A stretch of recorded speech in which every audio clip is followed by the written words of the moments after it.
E aí, meus queridos amigos, tudo bem com vocês? Hoje vai ser um tema especial, vamos estudar sobre cardiologia, mas antes de nós começarmos o nosso tema, começa curtindo esse vídeo, é muito importante que você curta porque propaga mais esse vídeo, mais pessoas podem assistir.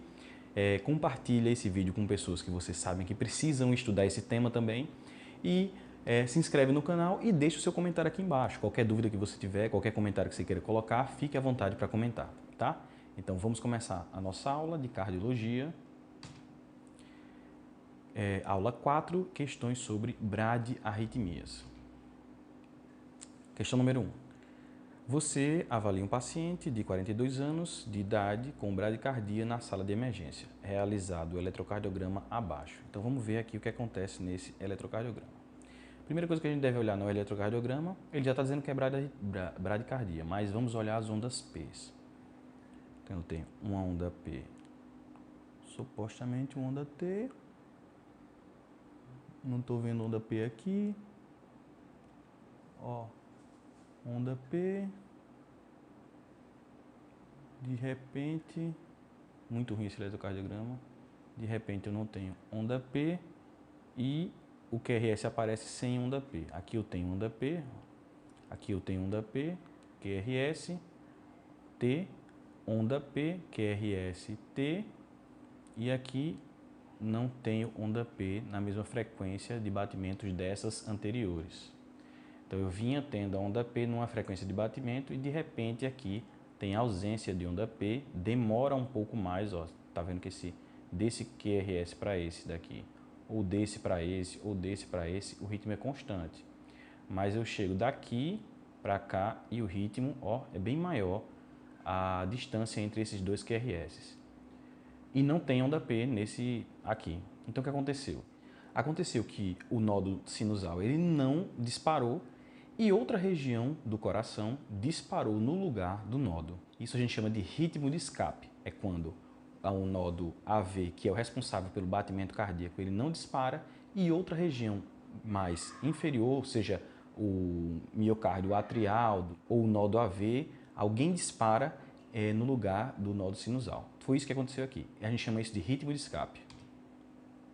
Qual o diagnóstico eletrocardiográfico? Bloqueio atrioventricular de Mobitus 1 de segundo grau, bloqueio atrioventricular Mobitus 2, bradicardia sinusal com escape, bloqueio atrioventricular total. Então, bradicardia sinusal com escape. Quando o nódo AV ele não dá estímulo e aí outra zona ela tem o estímulo para a contração, tá? Bradicardia sinusal com escape. 2. Paciente com 52 anos, hipertenso e tabagista de longa data, se encontra internado em unidade coronariana em reabilitação no terceiro dia após um infarto agudo do miocárdio de parede inferior. O paciente se queixa de mal-estar e tonteiras. Ao exame físico, além da presença de uma quarta bulha e de hipotensão arterial, é observada uma irregularidade do ritmo cardíaco. Preste atenção que ele tem quarta bulha e tem irregularidade do ritmo cardíaco. Então não pode ser fibrilação atrial, porque a fibrilação atrial ela não tem quarta bulha. Então tem uma irregularidade que não pode ser fibrilação atrial porque tem quarta bulha, caracterizada por pausas ventriculares, precedidas ritmicamente por uma redução progressiva da intensidade da primeira bulha. No eletrocardiograma é observada a presença de ondas Q e inversão da onda T nas derivações D2, D3 e AVF, além de eventuais ondas P não seguidas por complexos QRS. O diagnóstico apropriado para o caso é de pausas sinusais, bloqueio atrioventricular de segundo grau Mobitus 1 ou bloqueio atrioventricular de segundo grau Mobitus 2, taquicardia paroxística supraventricular com bloqueio 2:1. Essa é a descrição do fenômeno de Wenckbeck. É quando eu tenho um intervalo PR cada vez maior e aí eu vou ter ondas P que existem, mas não tem complexos QRS após. Isso é um bloqueio AV de segundo grau Mobitus 1. Ele é um bloqueio AV benigno. Então a letra B é a correta. O que acontece é que no decorrer do aumento desse intervalo PR existe uma redução do tempo de diástole. O coração ele enche menos e aí ele tem uma maior dificuldade para bombear esse sangue. Por isso que a primeira bulha ela vai reduzindo sua intensidade. Então, letra B, bloqueio AV de segundo grau, Mobitus 1. Próxima questão. Terceira, homem de 72 anos queixa-se de tontura e cansaço há 2 dias. Hoje apresentou queda da própria altura e ao se levantar. Antecedente pessoal de hipertensão arterial em uso de metoprolol hidroclorotiazida. Realizou eletrocardiograma. Vamos ver. Novamente, quando a gente olha para um eletrocardiograma, a gente sabe que a gente está fazendo questões de arritmias, a gente tem que olhar se existe taquicardia ou bradicardia. No caso da questão, eu já posso ver que existe bradicardia. Como é que eu sei que tem bradicardia? Eu olho os quadrados grandes e vejo se o intervalo RR, entre os dois R's, eu tenho mais de 5 quadrados. Se eu tenho mais de 5 quadrados, então eu tenho uma bradicardia. Quando eu tenho menos de 3 quadrados grandes, eu tenho uma taquicardia.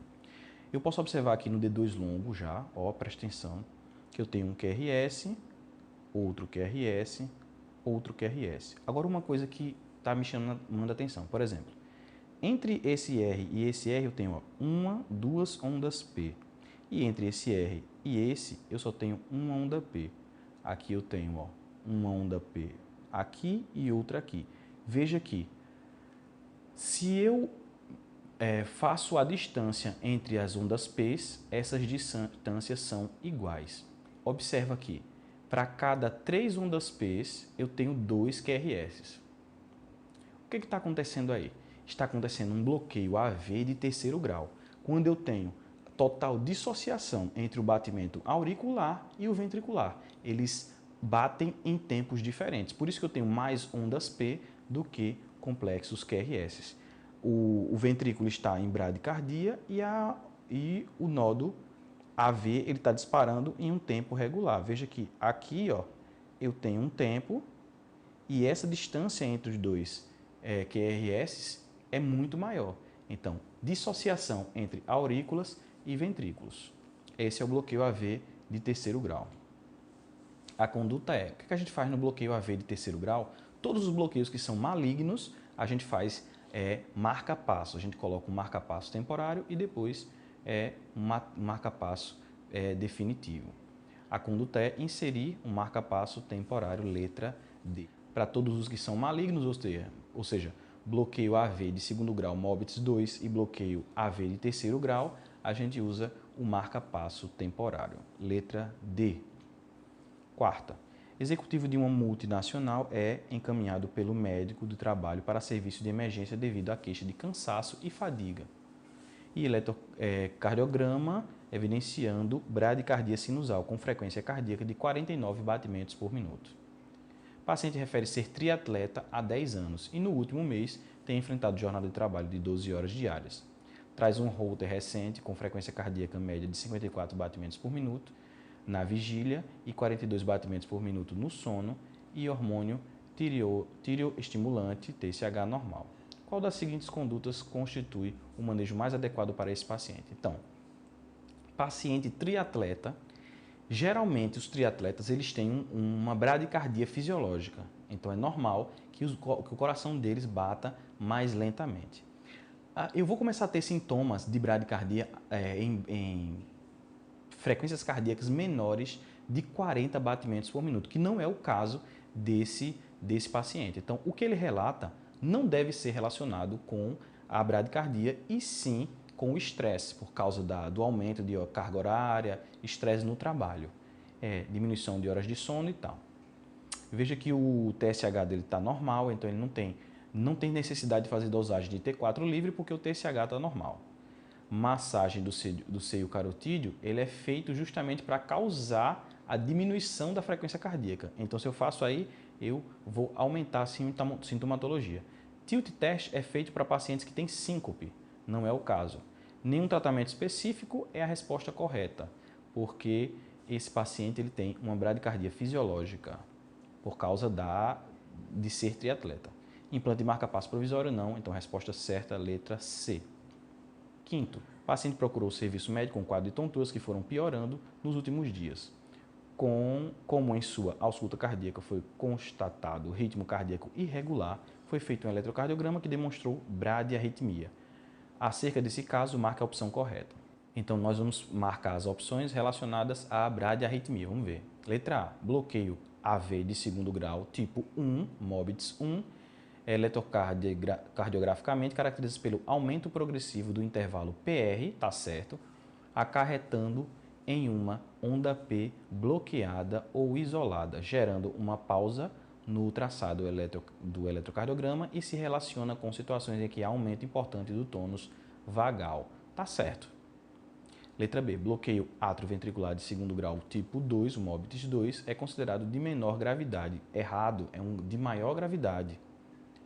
Maior gravidade do que o... Então, são os dois malignos, o MOBITS 2 e o AV de terceiro grau. Letra C. A presença de bloqueio AV de segundo grau tipo 2 indica doença do sistema His-Purkinje, sendo o paciente assintomático. Não indica intervenção. Errado. MOBITS 2, marca passo. Letra D. Quando o bloqueio AV é acompanhado por bloqueio de ramo, como bloqueio de ramo direito ou esquerdo, a possibilidade de ser uma lesão do sistema His-Purkinje é menor. Errado, é maior a possibilidade. Então, a correta é a letra A, que está descrevendo o fenômeno de Wenckebach. Próxima, letra sexto.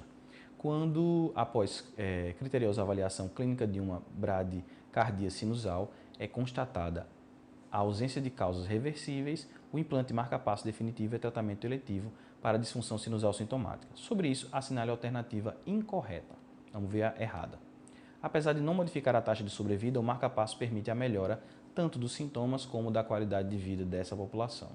Letra B. Portadores de doença do nó sinusal, na ausência de estimulação cardíaca, ou seja, sem marca-passo, raramente evoluem com eventos sintomáticos que podem exigir tratamento imediato, pois, como síncope, insuficiência cardíaca descompensada e fibrilação atrial permanente, além de taquiarritmias paroxísticas com resposta ventricular elevada. A doença do nó sinusal ou doença de Lenegre é uma doença que se dá em pacientes idosos, onde há degeneração do sistema de condução do coração. Isso leva a uma bradicardia persistente. E esses pacientes eles podem ter um síndrome que a gente chama de síndrome de bradiarritmia. Então, ele está em bradicardia e de repente tem uma taquicardia e isso pode gerar problemas terríveis. Por isso que o tratamento para essa doença é justamente o implante de marca-passo. Essa está errada. O implante de marca-passo melhora significativamente a qualidade de vida dos portadores de doença do nó sinusal a partir do terceiro mês de procedimento, sem modificar a mortalidade por qualquer causa. E letra D, em pelo menos metade dos pacientes com doença do nó sinusal, observam-se bradiarritmias, alterando-se com taquiarritmias atriais, está certo. Então, a letra errada é a letra B. 7. Durante o procedimento eletivo com anestesia local na sala de pequenas cirurgias, ocorreu uma emergência de um paciente eletivo de clínica cirúrgica. Você, então, foi chamado a ajudar no pronto-socorro do paciente apenas com a informação de que ele já era cardiopata em uso de digoxina e amiodarona. Na sua avaliação inicial, detectou bradicardia com grande repercussão clínica. Assim, indicou o uso de marca-passo transcutâneo. Referente aos passos desse procedimento, marque a opção incorreta. Para essa questão, a gente vai ter que repassar os passos para um implante desse marca-passo transcutâneo. O primeiro passo é colocar as pás autoadesivas no tórax do paciente, de preferência numa posição antero-posterior. Agora, se existirem pelos, tem que fazer a raspagem desses pelos rente à pele. Depois disso, nós determinamos a frequência cardíaca do paciente. Essa frequência cardíaca desejada ela tem que ficar entre 60 e 80 e aí nós começamos a fornecer estímulos de energia a esse paciente, até que o miocárdio capture uma espícula, até que ocorra a captura da espícula pelo miocárdio ventricular. Aí nós vamos observar QRS alargados com onda T em polaridade invertida à polaridade do QRS. Se o QRS é positivo, a onda T vai ser negativa e assim de forma oposta também. O paciente ele precisa ser sedado e receber analgesia antes do procedimento para que ele possa suportar as cargas elétricas. E nós temos que avaliar o paciente hemodinamicamente durante todo o processo. Vamos para as alternativas. Observe qual é o ponto de corte para que haja captura de algumas das espículas do marca-passo. A partir desse ponto, deixe o valor da corrente elétrica com margem de segurança de 30% acima desse limiar. Está errado. Não é 30%, é 2 a 3 vezes o valor do mínimo. E a gente vai chamar isso de output basal. Letra B. Fixe as pás autoadesivas no tórax despido da vítima, coloque o eletrodo anterior à esquerda do externo, centralizado o mais próximo possível do ponto de máximo do impulso cardíaco. Coloque o eletrodo posterior nas costas, diretamente atrás do eletrodo anterior e à esquerda da coluna torácica. A alternativa a essa posição dos eletrodos é a colocação semelhante à do DEA. Uma das pás deve ser posicionada na região sobre o ápice do coração e a outra sobre a região paraesternal direita. Tá certo, correto, perfeito. Letra C. Selecione inicialmente a frequência cardíaca desejada, geralmente em torno de 80 batimentos, de 60 a 80, em caso de bradicardias. Em seguida, ajuste a corrente elétrica a ser administrada, aumentando gradualmente o valor da corrente elétrica a partir do valor mínimo, que é aquilo que a gente estava falando do output mínimo. Então, eu vou pegar o mínimo e vou colocar 2 a 3 vezes esse mínimo, até que se obtenha a captura elétrica. Geralmente, a captura se caracteriza pelo alargamento dos complexos QRS com uma onda T larga e oposta à polaridade do QRS, foi aquilo que a gente estava falando. E letra D, avalie a resposta hemodinâmica do marca-passo pelo pulso e pela pressão arterial, forneça analgesia e sedação conforme necessário. Aquilo que a gente falou. Antes de fazer o procedimento da analgesia e sedação, e eu avalio hemodinamicamente o paciente durante todo o procedimento. Então, o que está errada é a letra A.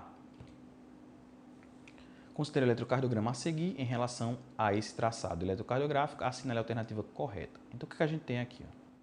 O que eu consigo perceber nesse eletrocardiograma aqui? Em D1, eu vejo que tem o R que está largado e também em V6 o R está largado. E em V1, eu consigo ver aqui o S alargado. Então, R alargado em D1 e V6 e S alargado em V1 é padrão de bloqueio de ramo esquerdo. E ele é completo porque esses QRS alargados, eles são alargados mais dos que 120 milissegundos. Então, por isso que é bloqueio de ramo completo esquerdo. Se fosse o direito, era o contrário. Seria S alargado em D1 e V6 e R alargado em V1. Seria o contrário. Esse é bloqueio de ramo esquerdo completo. Trata-se de um bloqueio completo de ramo esquerdo, letra B. Então, essas foram as questões de hoje. Espero que vocês tenham gostado do vídeo. Muito obrigado por terem assistido até aqui.